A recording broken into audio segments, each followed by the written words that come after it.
La vérité, c'est que plus tu les poursuis, plus ils s'éloignent. Mais le jour où tu arrêtes, ils reviennent. Reste bien jusqu'au bout. Je vais t'expliquer comment transformer ce silence en aimant irrésistible. Es-tu prêt à briser le cycle de la poursuite constante? Parce qu'aujourd'hui, je vais te révéler le secret le plus puissant que personne ne t'a jamais dit. Arrêter de courir après quelqu'un est la seule manière sûre de le voir finir par te chercher.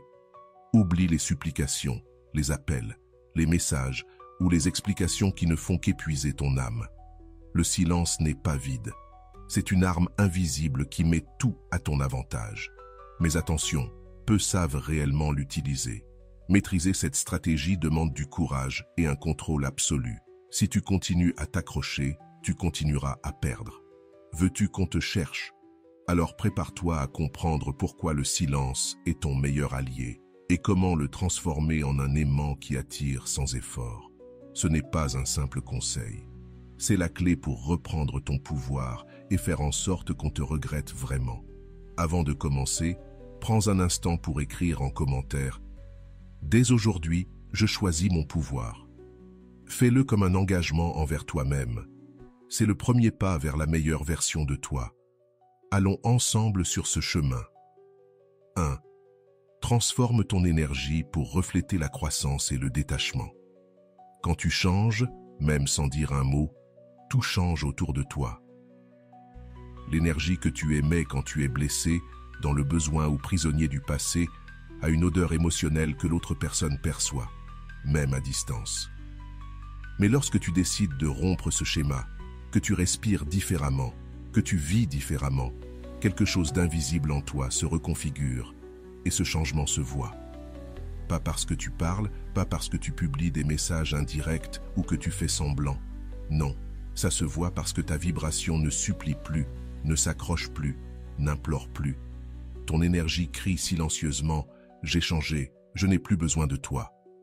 Et cela désarme totalement celui ou celle qui pensait avoir du pouvoir sur tes émotions. Il ou elle ne retrouve plus le reflet qui réagissait au moindre geste.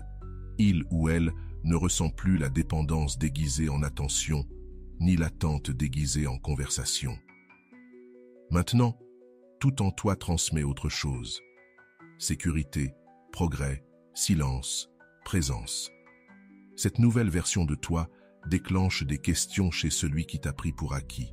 Pourquoi ne me cherche-t-il plus? Que s'est-il passé? Ce qui a changé, c'est ton énergie, ton regard, ta direction.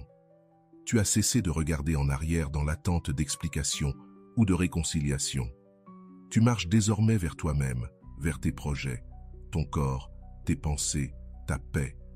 Cette énergie investie en toi est un message clair à l'univers. Tu es prêt pour mieux. Et paradoxalement, c'est aussi la façon la plus puissante d'impacter celui qui croyait t'avoir piégé émotionnellement. La plupart sous-estiment la force de l'invisible. Ils croient que si ce n'est pas dit, ça ne se voit pas. Pourtant, l'énergie n'a pas besoin de mots. La psychologie humaine perçoit le changement émotionnel même à travers le silence. Lorsque tu bouges depuis un véritable détachement, que tu acceptes de ne plus avoir besoin de cette connexion pour te sentir complet, l'autre le ressent et ne comprend pas. Et ce qu'on ne comprend pas, on le cherche. Mais ce n'est plus ton attention qu'il recherche. C'est cette énergie qu'il prenait pour acquise et qui désormais t'appartient. Ce n'est pas une question de feindre le bien-être, ni de simuler la froideur, encore moins d'utiliser le silence comme manipulation. C'est un changement profond, réel. Mieux dormir, mieux manger, penser différemment, t'entourer de nouveautés, quitter les habitudes qui t'enfermaient dans des pensées circulaires. Faire du sport, non pour prouver quelque chose, mais pour te rappeler que ton corps est ta maison. Lire, non pour te distraire, mais pour t'éveiller. Rester en silence, non pour punir, mais pour guérir. Tout ce que tu fais pour toi envoie un signal à ton âme et se reflète dans le monde extérieur. Et un jour, celui ou celle qui t'a ignoré sentira qu'il manque quelque chose, mais ce n'est plus toi. Avant d'aller loin, je te serais reconnaissant si tu mets un j'aime à la vidéo. Cela m'aiderait à continuer de diffuser cette philosophie. Si tu n'es pas encore abonné, je te recommande de t'abonner et d'activer la cloche pour ne manquer aucune vidéo. 2. Reconstruis-toi dans le silence pour une transformation profonde. Quand tu choisis le silence comme réponse, beaucoup pensent que tu es brisé, que tu as perdu. Ils ne voient pas que dans cette apparente pause, tu es en train de bâtir quelque chose qu'ils ne découvriront que trop tard. Dans le silence, on guérit des blessures que les mots ne peuvent atteindre. On reprogramme ses pensées, on reconstruit son estime, on rallume une flamme qui n'a plus besoin d'approbation ni de vengeance. Elle veut juste grandir, sans témoin. C'est l'art véritable de la transformation. Personne ne le voit venir. Ceux qui t'ont sous-estimé se retrouvent un jour face à une version de toi qui ne correspond plus à leurs souvenirs. Cette reconstruction silencieuse ne cherche pas à impressionner, mais à te libérer. Tu ne réagis plus. Tu n'attends plus rien. Tu es occupé à devenir plus fort, plus sage, plus serein. Ce changement n'est pas motivé par l'orgueil, mais par l'amour-propre. Et ce genre de changement ne fait pas de bruit. Il a de l'impact. La plupart veulent de montrer leur progression, chercher la validation extérieure. Pas toi. Tu as décidé que ta croissance ne serait pas un spectacle, mais une révolution silencieuse. Et c'est là la plus grande revanche. Car rien ne fait plus mal à celui qui voulait te voir faible que de te voir avancer, sourire, briller, sans un mot. Oui, le silence peut être inconfortable. Il t'oblige à affronter tes blessures, à revoir tes erreurs, à briser tes dépendances. Mais il te donne aussi les armes pour les changer, te façonner et te purifier. Et quand tu en sors, tu n'es plus le même, plus ferme, plus centré, plus clair. Un jour, sans t'y attendre, ils te chercheront à nouveau. Mais ils ne retrouveront plus la même personne. Ils verront quelqu'un qui se connaît, se respecte, se suffit. Cette image parlera d'elle-même. Tout ce qui pensait être ta défaite se révélera être ta préparation. 3. Disparaît complètement pour créer un impact émotionnel puissant. Quand tu t'éloignes sans prévenir, sans donner d'explication, sans drame, quelque chose se brise en l'autre. Ce n'est pas de la colère ni de l'indifférence, c'est de la confusion. L'âme humaine croit que ce qui a été présent une fois le sera toujours. Mais lorsque cette présence devient un écho, un silence qui fait mal, un vide là où il y avait de la lumière, l'impact est inévitable. Ton absence parle plus fort que toutes les paroles que tu aurais pu dire. Tu n'es plus là. Tu n'opines plus. Tu n'expliques plus. Tu ne réclames plus. Tu disparais.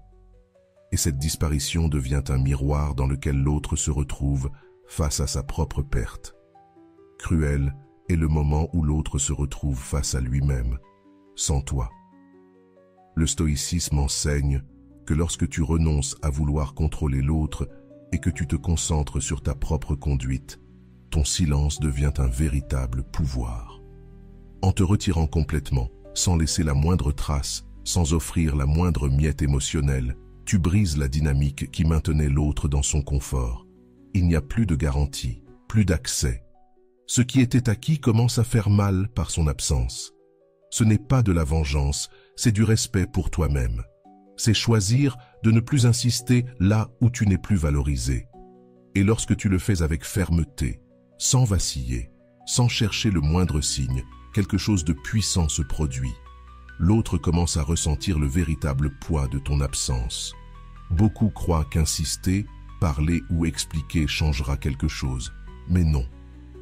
L'esprit humain réagit avec plus d'intensité au contraste, et le plus brutal de tous est le passage de ta lumière chaude à une ombre totale.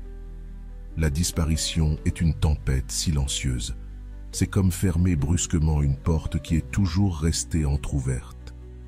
Et lorsque cela se produit sans avertissement, sans supplication ni drame, l'autre se retrouve face à son propre reflet, ses erreurs, son orgueil, son ego, son indifférence. Il n'y a plus personne à accuser, seulement l'écho de ce qui fut et le vide de ce qui n'est plus. Disparaître, ce n'est pas fuir. C'est montrer par tes actes que ton énergie n'est pas infinie, que ta présence avait une valeur qui brille désormais encore plus par son absence. Et lorsque cette énergie se retire totalement, l'âme de l'autre entre en état de choc. Plus de messages, plus d'explications, plus de disputes, seulement le silence. Et dans ce silence, chaque souvenir pèse, chaque geste que tu as offert sans être apprécié devient un regret. Le secret, c'est de ne pas reculer, de ne pas envoyer ce message, de ne pas aller voir son profil, de ne pas répondre à une provocation déguisée en curiosité. Disparaître réellement, c'est une discipline. C'est une méditation stoïcienne sous forme d'absence. Ce n'est pas seulement couper le contact, c'est couper le flux énergétique. C'est devenir un mystère, énigme, cette histoire qui n'a jamais été complètement refermée, cette question sans réponse qui commence à ronger de l'intérieur. Et c'est là que la magie opère. Quand l'autre s'attend à ce que tu reviennes, mais que tu ne le fais pas. Quand il attend une explication et ne reçoit que du silence. Quand il croit encore avoir le contrôle, mais qu'il n'a plus accès à toi. Alors, et seulement alors, il commence à apprécier ce qu'il avait, car désormais, il l'a perdu. Et ce qui fait mal, ce n'est pas la perte, mais de réaliser trop tard la valeur qu'il n'a pas su reconnaître. Ce coup-là ne s'oublie pas. Il n'est pas nécessaire que tu lui montres que tu réussis, ni que tu publies une vie fausse, ni que tu affiches un bonheur de façade. Il suffit de ton absence totale, que ton nom n'apparaisse plus, que ta présence ne se sente plus, qu'aucune trace de ton énergie ne puisse être retrouvée, car cela les force à se souvenir. Et chaque souvenir sans accès devient un poids émotionnel difficile à porter. S'ils reviennent, ce ne sera pas par habitude. Ils reviendront avec le cœur en main, avec des questions qu'ils ne s'étaient jamais posées, avec un regard différent. Mais toi, tu auras changé, car celui qui disparaît ne transforme pas seulement l'autre, il se transforme lui-même. Voilà le véritable pouvoir du silence stoïcien. Le paradoxe du détachement. Quand tu oublies, on te cherche davantage. Il existe un paradoxe que peu osent accepter. Plus tu t'efforces de plaire, d'être présent, de prouver ta valeur, moins on te perçoit. Et plus tu t'éloignes, plus on te recherche. Lorsque tu cesses d'insister, lorsque tu n'es plus disponible à chaque appel, lorsque ton attention n'est plus automatique ni garantie, quelque chose s'allume dans l'esprit de l'autre. Le désir ne se nourrit pas de confort, il se nourrit d'absence. Et quand tu disparais vraiment, sans rancune, sans jeu, sans stratégie, tu cesses d'être une option pour devenir un mystère. C'est là que le véritable changement commence. Tant que tu poursuis, que tu expliques, que tu cherches à fermer des cycles ou à comprendre ce qui s'est passé, tu offres ton énergie à quelqu'un qui ne la valorise pas. Tu montres que tu dépends encore émotionnellement de sa réponse, de sa présence, de sa validation.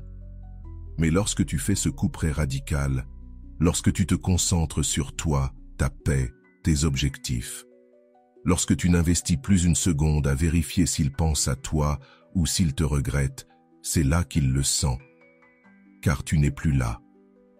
L'énergie qu'il recevait sans effort lui manque désormais. Et ce manque devient inconfortable.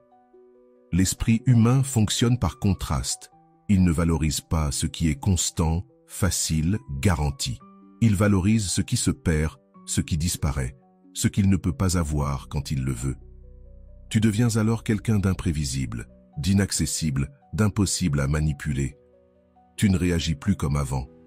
Tu n'es plus là pour rassurer son ego en confirmant que tu es toujours disponible.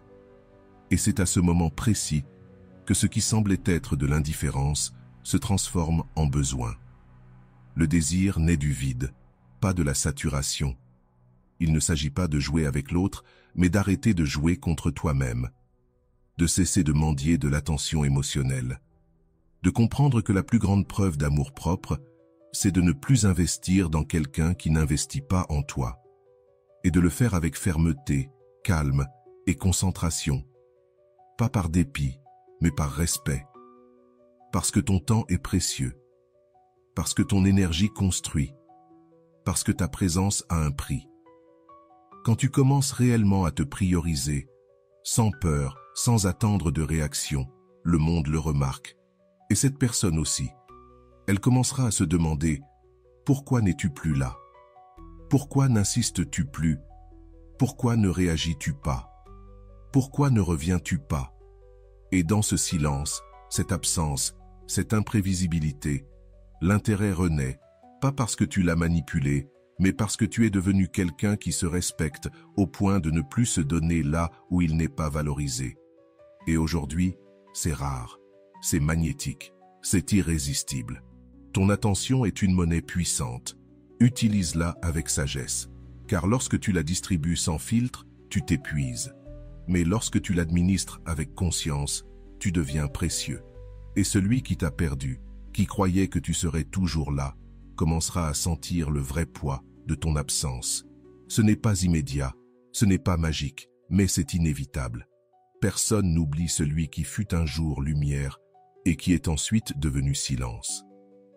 Le stoïcisme nous enseigne d'agir avec logique et non avec émotion, de ne pas nous attacher à ce que nous ne contrôlons pas, et que le véritable pouvoir réside dans la maîtrise de soi. Quand tu cesses de leur importer, c'est à ce moment-là qu'ils commencent à te chercher. Pas parce que tu es cruel, mais parce que tu es libre. Ne perds pas ton pouvoir lorsqu'ils reviennent, quand, enfin, ils reviennent. Quand ce message inattendu arrive, cet appel que tu espérais jadis mais qui désormais ne t'empêche plus de dormir, c'est là que commence la véritable épreuve. Car il ne s'agit pas de savoir s'ils reviennent ça, tôt ou tard, ça arrive. L'important, c'est de savoir comment tu réagis. Si, après tout ton processus de croissance, de détachement, de guérison, tu redonnes ton énergie aussi facilement qu'avant, tu n'as rien appris. Et eux non plus. Ils ne reviendront pas parce qu'ils te valorisent, mais parce qu'ils ressentent ton absence. Et ça, ce n'est pas suffisant. Celui qui revient doit prouver par ses actes qu'il a changé. Et toi, tu dois être prêt à l'exiger, avec calme, clarté et sans peur. Ne réponds pas impulsivement. Ne laisse pas l'émotion t'aveugler. Ne retombe pas dans l'erreur de confondre nostalgie et véritable connexion. Ton pouvoir ne réside pas dans une réponse rapide, ni dans la preuve que tu ressens encore quelque chose. Ton pouvoir est dans ta pause, dans ton silence stratégique, dans cette nouvelle sérénité que tu as construite en te perdant en toi-même et en t'y retrouvant. Car s'ils t'ont quitté lorsque tu étais disponible, constant, émotionnellement dévoué, ils doivent comprendre que cette version de toi n'existe plus. Maintenant, il y a des conditions. Maintenant, il y a des limites. Ton amour n'est plus inconditionnel. Il est conscient. Le poids de ton amour-propre est plus fort que n'importe quel souvenir partagé. Le retour de quelqu'un n'est pas toujours une preuve d'amour. Parfois, c'est juste une réaction au vide. Parfois, c'est une tentative de reprendre le contrôle. D'autres fois, ce n'est que de la curiosité. C'est pourquoi tu ne dois pas te laisser séduire par le premier geste, la première excuse ou le premier « j'ai pensé à toi ». Les mots pèsent peu quand, auparavant, ta présence a été ignorée. Ce qui compte, c'est ce qu'ils sont prêts à faire concrètement. Quelles actions montrent qu'ils reconnaissent le mal causé, qu'ils comprennent ta valeur et qu'ils sont prêts à regagner le droit d'être près de toi. Il ne s'agit pas de vengeance, mais de dignité. Il s'agit de ne pas revivre la même douleur en espérant des résultats différents. Si tu as déjà guéri, si tu t'es reconstruit intérieurement, ne mets pas tout cela en danger pour une émotion passagère. Respire, observe. Laisse le temps te montrer si leur retour est sincère ou s'il n'est que du bruit. Car celui qui veut vraiment rester ne s'offusquera pas si tu ne lui ouvres pas la porte immédiatement. Aujourd'hui, il y a des barrières, il y a un prix à payer. Et si cette personne est prête à payer ce prix avec engagement, cohérence et sincérité, alors et seulement alors, tu peux envisager d'ouvrir à nouveau. Pas avant. Et si, en posant tes limites, elle s'éloigne encore, laisse-la partir. Car tu n'auras rien perdu de précieux. Tu t'auras sauvé d'un cycle répétitif. Désormais, tu sais reconnaître les signes. Tu sais que celui qui t'aime vraiment ne te met pas en doute. ne te donne pas des miettes, ne joue pas avec ton processus. Il te regarde avec respect, avec patience, avec une intention claire. Et toi, depuis ta sérénité, tu peux décider si ce retour t'élève ou t'affaiblit, plus par désir, mais avec conscience. Le stoïcisme enseigne que tu ne dois pas laisser l'enthousiasme ou la douleur guider tes décisions. Ta stabilité émotionnelle doit rester entre tes mains, non dépendante des réactions des autres. C'est pourquoi, lorsque quelqu'un revient, ta meilleure réponse est le calme, non pas par froideur, mais par sagesse, parce que tu sais que ta paix vaut plus qu'une réconciliation mal construite. Laisse le silence les confronter à leur réalité. Quand tu te retires sans bruit, sans explication, sans adieu, tu ne laisses pas juste un vide, tu tends un miroir, un reflet silencieux de leurs choix, de leurs erreurs, de tout ce qu'ils ont ignoré quand ils t'avaient encore. Et le plus fort, c'est que tu n'as rien à dire. Pas de longs messages, pas de besoin de fermer des cycles en parlant, pas de justification. Tu n'as qu'à rester ferme dans ton silence, car ce silence devient une confrontation directe entre eux et leur conscience. La plupart ne sont pas prêts à cela. Ils se sont habitués à t'avoir disponible, à ta présence constante, à ton énergie qui résout les problèmes, qui explique ce qui n'a pas été compris, qui justifie ce qui n'a pas été apprécié. Mais quand tu n'es plus là, tout change. Soudain, il n'y a plus personne à blâmer, plus personne à ignorer, plus personne à manipuler. Il ne reste que l'écho du silence. Et cet écho fait mal, parce qu'il ne répond pas, ne console pas, n'explique pas. Il montre dans sa vérité crue tout ce que cette personne a fait ou n'a pas fait. À partir de là, commence un vrai processus, non pas pour toi, car tu as déjà donné tout ce que tu avais, mais pour eux, qui doivent enfin affronter ce qu'ils ont évité. Ils ne peuvent plus fuir en utilisant ton énergie comme bouclier. Ils ne peuvent plus cacher leur culpabilité derrière ton pardon anticipé. Tu n'es plus là. Et ne plus être là ne veut pas dire haïr. Cela veut dire lâcher prise. Décider que tu ne porteras plus ce qui ne t'appartient pas. Ce silence n'est pas une punition. C'est une conséquence. C'est le résultat naturel d'avoir été présent, d'avoir offert le dialogue et la compréhension, et d'avoir été ignoré. C'est ce qui arrive quand quelqu'un joue avec ta disponibilité jusqu'à la perdre.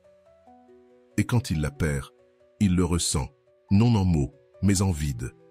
Car ce que tu remplissais par ton attention, ta tendresse, ton soutien, ou même tes disputes, n'est plus là. Et ce silence a une mémoire émotionnelle qui ne ment pas. Quand tu reviens au silence, ce que tu déclenches chez l'autre, ce n'est pas juste de la nostalgie, c'est de la culpabilité, de la confusion, de l'anxiété. Ils ne comprennent pas comment quelqu'un qui a toujours été là ne répond plus, ne réagit plus, ne cherche plus. Et ce manque-là ne se comble pas avec une autre personne, ni avec des distractions, ni avec des excuses. Il reste à la place exacte où tu étais. La clé, c'est de ne pas rompre ce processus. Car si tu le fais, si tu cèdes, si tu cherches à clore en suivant ton impulsion émotionnelle, tu leur enlèves l'opportunité de se regarder en face. Ils ne sont pas prêts à te voir fort si tu reviens faible. Ils ne sont pas prêts à te reconnaître si tu reviens chercher leur validation. Ne romps pas le silence. Ne le transforme pas en stratégie. Fais-en ton bouclier, ton espace, ta déclaration silencieuse d'amour-propre. Et laisse le temps faire son œuvre, le pouvoir du silence et du mystère. Quand tu choisis de disparaître sans explication, sans scandale, sans drame, tu deviens une énigme, un vide impossible à combler, une histoire sans fin. Et ça, c'est du pouvoir. Car pendant que d'autres crient leur version, se défendent ou justifient leur départ, toi, tu choisis le silence comme langage. Et ce langage est brutal. Il active l'imagination de l'autre, car l'esprit humain ne supporte pas ce qu'il ne comprend pas, ce qu'il ne peut classer, ce qui n'a pas de fin claire. Quand tu pars sans avertir, sans raison, sans signe, tu ne laisses pas qu'un espace, tu laisses un mystère. Et les mystères obsèdent. Tu n'as pas besoin d'expliquer pourquoi tu es parti, pas besoin qu'ils sachent comment tu vas, pas besoin de prouver que tu as changé. car dès que tu cherches à contrôler ce qu'ils pensent de toi, tu as déjà perdu. Tu es tombé dans leur jeu. Mais quand tu restes silencieux, quand tu les laisses parler, inventer, imaginer, tu leur donnes un puzzle sans pièces complètes. Et dans leur besoin de comprendre, ils projettent sur toi tout ce qu'ils n'avaient pas vu avant. Voilà le secret. Moins tu expliques, plus ils se souviennent de toi. Parce que personne n'oublie ce qu'il ne comprend pas. Ne dépend pas de la manière dont les autres t'interprètent. Le sage maîtrise son histoire depuis le silence. Et toi, en restant calme, sans chercher à convaincre, tu retrouves ton centre. Tu brises ce besoin d'approbation et tu deviens quelqu'un qui n'est plus disponible, mais dont la présence continue à se faire sentir. Le silence est l'expression la plus pure de l'amour-propre. Il n'est pas absence, il est présence totale avec toi-même. C'est savoir que tu suffises sans avoir besoin de crier. C'est aimer ta paix au point de ne pas la risquer pour quelqu'un qui ne sait pas la protéger. Quand tu choisis de te taire, de te retirer, de ne pas insister, de ne pas poursuivre, tu envoies un message qui ne nécessite aucun mot. Je m'élis moi. Et cela, même si cela ne semble pas évident, est la forme la plus pure d'amour-propre. Parce que supplier, implorer, répéter encore et encore ce que tu vaux, ce que tu ressens ou ce dont tu as besoin, t'épuise, te brise et t'éloigne de toi. Lorsque tu décides de garder le silence face à l'indifférence, au mauvais traitement émotionnel ou au manque de réciprocité, tu protèges ton énergie, tu honores ta dignité et tu guéris. Tu n'as pas besoin de fermer des cycles avec de grands discours. Tu n'as pas besoin de prouver que tu mérites d'être aimé. Tu n'as pas besoin de courir après quelqu'un pour qu'il voie ce que tu offres.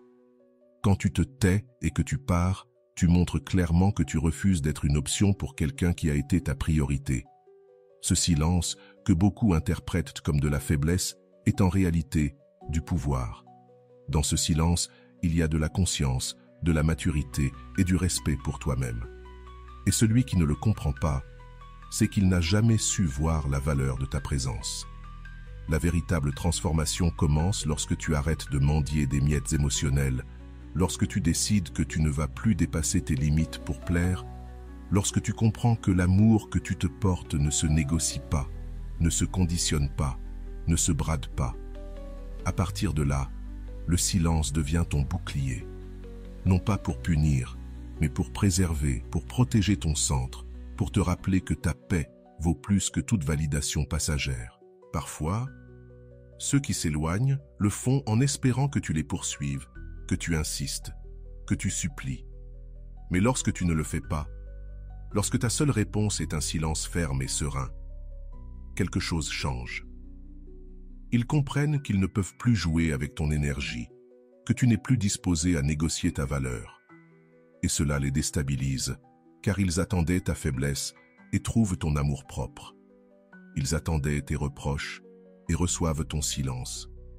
Ils attendaient ton attachement et découvrent que tu as lâché prise.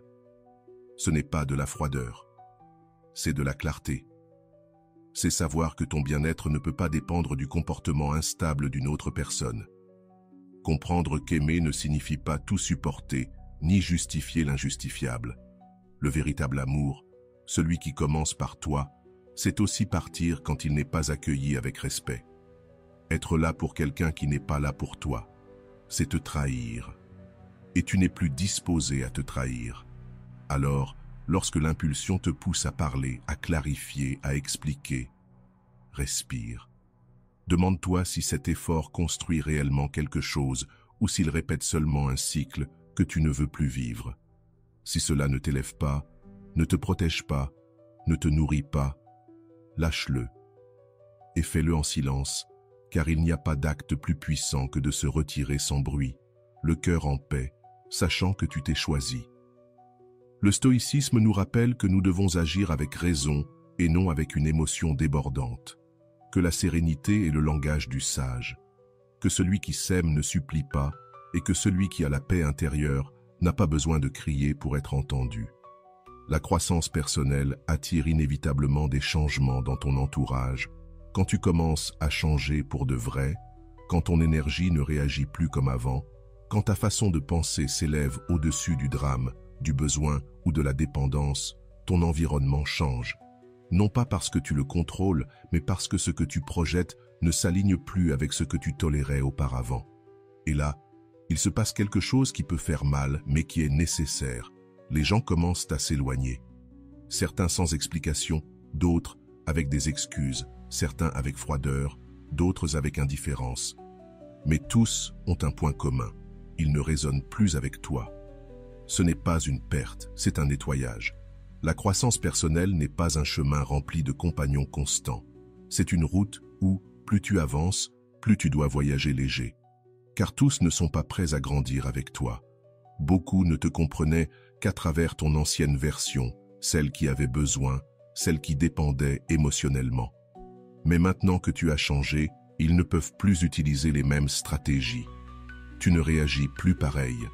Tu n'es plus aussi disponible. Tu ne donnes plus sans mesure. Cela les perturbe, car ils préféraient la version de toi qui se laissait utiliser. Mais ne t'arrête pas. Ne te blâme pas d'avancer. Ne pleure pas pour ceux qui n'ont pas su s'adapter à ton évolution. Tu es en train de purifier ta fréquence, d'élever tes standards, de faire de la place pour mieux. Car pour chaque personne qui part, une autre arrive, alignée sur ton nouveau niveau. Des personnes plus conscientes, plus respectueuses de ton énergie. Des personnes qui ne t'éteignent pas, mais qui te renforcent, qui ne t'absorbent pas, mais t'inspirent. Souvent, nous nous accrochons à ce qui n'a plus de sens, simplement par habitude. Mais la croissance t'apprend à lâcher prise sans amertume, à comprendre que tous les liens ne sont pas éternels et que certains étaient seulement là pour t'accompagner sur un bout du chemin, pas pour toute ton évolution. En lâchant, tu réalises que rien ne meurt vraiment. Tout se transforme. Les relations qui résistent à ton changement sont des relations authentiques. Celles qui se brisent avec ta nouvelle version étaient fragiles dès le départ. Ton énergie dit tout.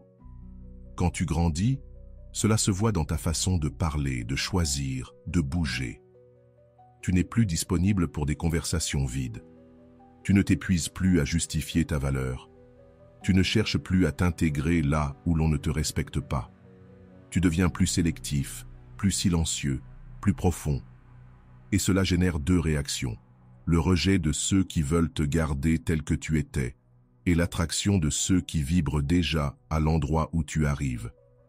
C'est ainsi que ton entourage se transforme, sans que tu aies besoin de forcer quoi que ce soit. Simplement en grandissant. Car quand tu changes, tout change. Ce que tu tolérais avant ne trouve plus sa place dans ta nouvelle identité. Ce que tu faisais avant, tu le nommes ou tu le laisses derrière toi. Et peu à peu, tu te construis un environnement où tu n'as pas besoin de te déguiser, où tu peux être toi-même, où ta paix n'est pas interrompue par le besoin de plaire. Ne sois pas surpris que, dans ce processus, tu perdes des gens. C'est le prix de l'évolution. Celui qui décide de grandir doit accepter que certaines séparations fassent mal. Mais au final, toutes ces pertes t'enseignent à vivre plus libre et plus aligné avec qui tu es vraiment. Ce qui est vrai ne disparaît pas lorsque tu t'améliores. Au contraire, cela reste et grandit avec toi. Le stoïcisme nous rappelle que nous ne devons pas résister aux changements inévitables, mais les accepter avec sagesse. La transformation personnelle entraîne naturellement une reconfiguration de notre environnement, car le sage sait que ce qui ne contribue pas à son bien-être doit partir, et que la paix intérieure n'est pas négociable. La vérité, c'est que l'indifférence est l'énergie la plus puissante que tu puisses émettre. Rien ne désarme plus quelqu'un qui a tenté de te manipuler que ton indifférence. Pas ta colère, pas tes larmes, pas tes explications, mais ton silence serein, ton regard neutre, ton énergie calme. L'indifférence n'est pas de la froideur, c'est de la force émotionnelle. C'est le résultat d'un affrontement avec la douleur, d'une guérison profonde de tes blessures et de la décision ferme de ne plus offrir tes réactions à ceux qui ne les méritent pas. Et lorsque tu atteins ce point, lorsque tu ne réagis plus comme avant, lorsque leur présence ne perturbe plus ton équilibre, ils le ressentent. Ils sentent qu'ils n'ont plus de pouvoir sur toi. Et cela les déstabilise. Ils étaient habitués à tes réactions, à ton impulsivité, à tes émotions, à ce que tu élèves la voix, que tu réclames, que tu demandes pourquoi. Mais lorsque soudain, il n'y a plus rien de tout cela, lorsque tu les regardes sans rancune, mais aussi sans intérêt, leur ego se brise. Parce que l'ego a besoin de se sentir important, même comme ennemi. Mais toi, tu ne leur offres même plus ce privilège. Tu ne leur accordes plus la moindre place dans ton esprit. Tu ne leur dois plus rien. Et cela, même si ça paraît petit, est une immense forme de pouvoir. L'indifférence consciente ne signifie pas ignorer par colère.